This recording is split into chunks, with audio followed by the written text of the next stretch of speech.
brings me to Josh. So why do we here at SSI track our outcomes, and why is that important to our existing and future clients and partners?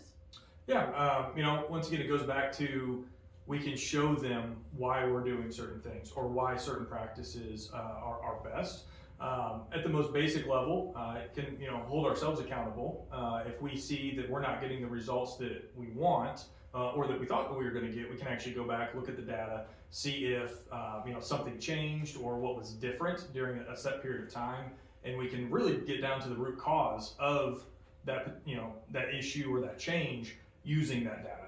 And without that, it's going back to the feeling or the guessing game of, oh, I think this is what caused that, or I think this, and it cuts that out.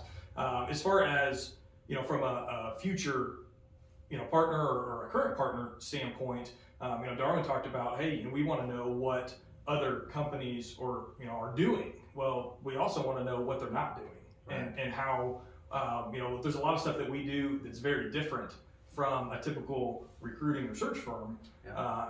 And now we have the data to show why that is so important, and why we are different, and then how that can create the efficiency in the process. And the one thing I'll piggyback off of that is that should give a partner comfort. Yep. It really should, because then they understand, okay, if I do this, then I'm most likely going to get this, right. Based on, and even from a standpoint, okay, whether that is mutually committed, retained, or a priority engagement up front, versus, okay, I go with 2 contingent firms. I go with the attention, minimal attention of a couple different recruiters versus the complete attention of a subject matter expert that is working in that dig over and over in the same areas. You can look at, well, if I do this, I'll get this, and you really understand the risk. Mm-hmm. And what the opportunity cost of that looks like to make the best decision. Absolutely. Well, and I think, data is your roadmap. And it's both our map, like we were saying earlier, for how we look internally, but for those future partners, it's our roadmap of, you wouldn't sign a contract for a deal and not know when you're going to get drawn into the contract. Right. And providing that data, Josh talks about differentiators.